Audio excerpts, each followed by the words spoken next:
Hey, hush. Be quiet. Shut up.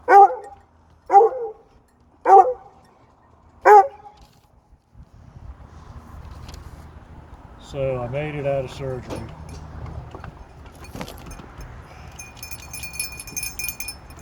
and all in all, not too bad.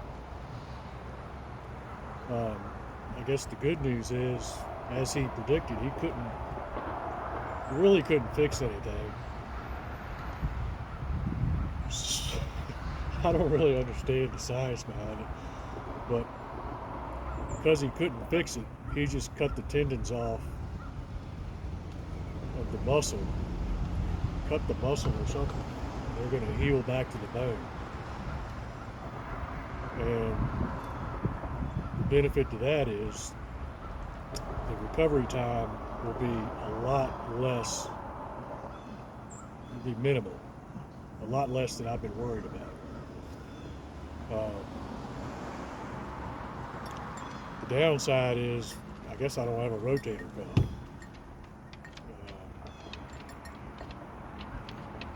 I don't know.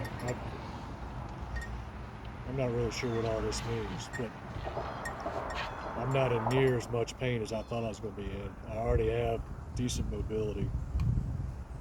Of course, I already took my bandage off like a dumbass.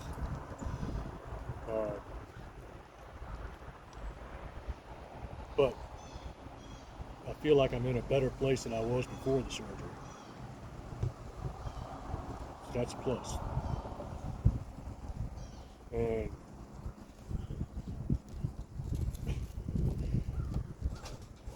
Angela's coming home in about an hour to torture me. This is the spoon. For those of you who do not know what this spoon is for, if you go back about 8 months ago to a story called "This Was Supposed to Be Fun," you can find out. But this spoon is integral to my recovery, to which I will be using in about an hour as she tortures me. But my sister-in-law, I still call her sister, even though I was never married to Hunter's mother, Connie.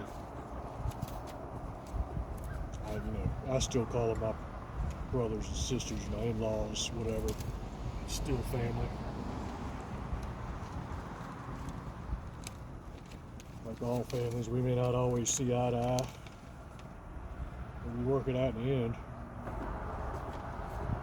But my sister-in-law, Sherry, she left me some nice comments on one of my videos, which I was appreciative of, because I don't often know if people understand what I'm saying, or if it affects anybody. I'm generally doing it for myself. And if it happens to affect somebody in a positive way, that's all the better. But it got me thinking about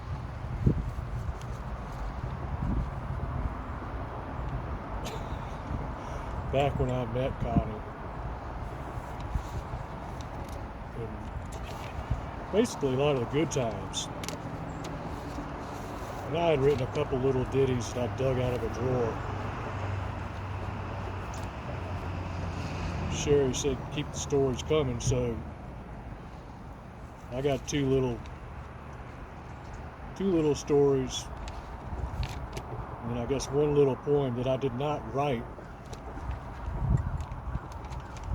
for Sherry, but I think she might appreciate it. All right.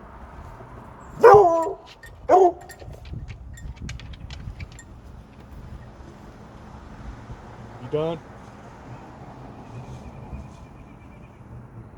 The dog. Anytime a buzzard flies over, he has a fit because he's sure My buzzard's gonna come down and eat his deer skull or deer hide or something. I don't know who the hell that was. People come by waving and yelling at me all the time. Anyway, this is a little thing I wrote when I met Connie. As I came before this little store in the one-horse town of Macon, I could not foresee what awaited me at this cozy country haven. Don't do it.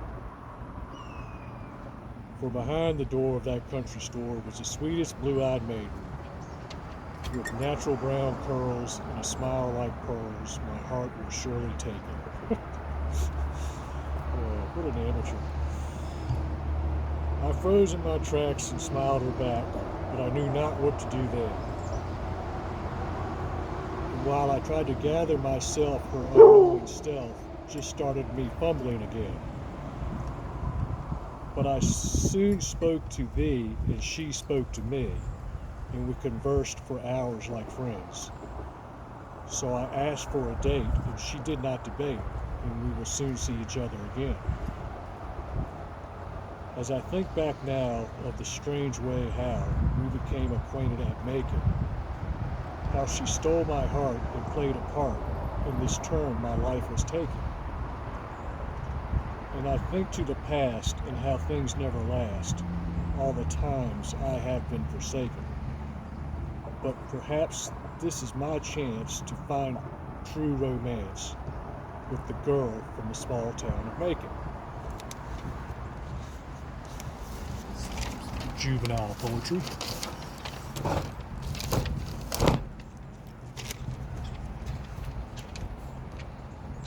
God.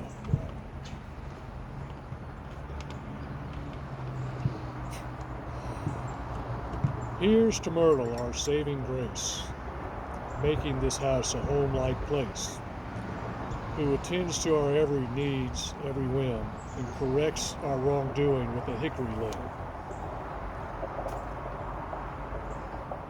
For hanging out clothes to mowing the grass, to knock the mud off your feet or I'll stomp your, pass the potatoes, to Nanny I've got a tick, then feeding the dogs and cleaning up our, sit down and I'll tell you some more she has done.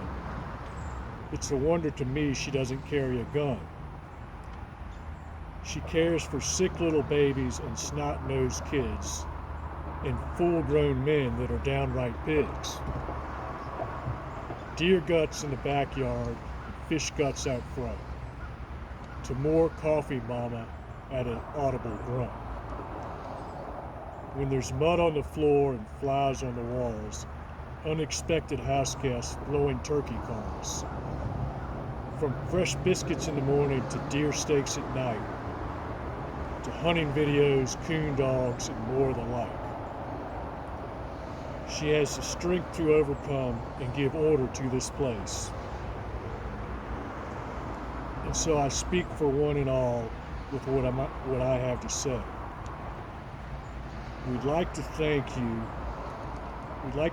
for all you do for no glory and no pay, and wish you well and hope you'll have a happy Mother's Day. All of that which was 100% true. That woman is a saint, or saintess, or whatever you want to call it. She put up with all our dumbasses.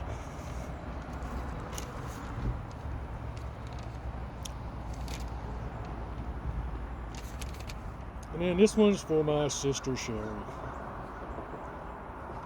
Wrote it for someone else, but I thought she might appreciate it.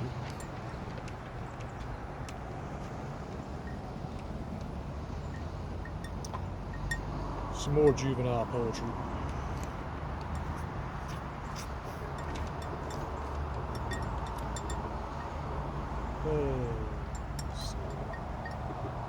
I kneel unto your cladded soul, for no longer shall I play this futile game of fury wars that makes my spirit grow.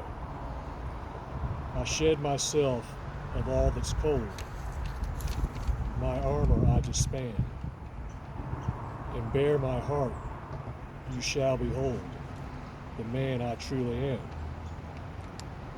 I give a face unto your foe, in hopes that you shall see. The fears you have, this pain you loathe, do not reside in me. With open arms and naked heart, I invite your hidden pain. And on my knees, with tearful eyes, I give to you my name. I am love. You shall not conquer me.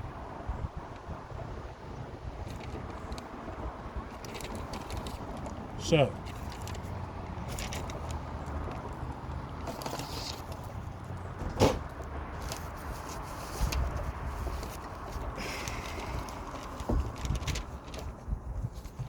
talking about drama.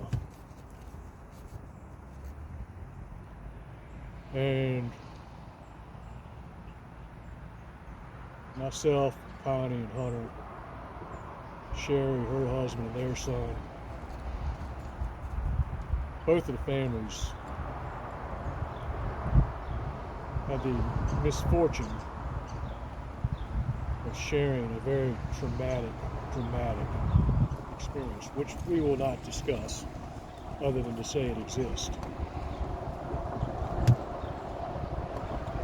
And we will most likely have to continue with that the rest of our lives, I'm sure.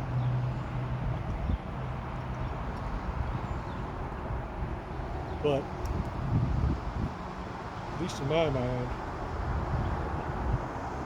it is the love, I am love, and you shall not conquer me, that will get us through any tribulations put in front of us.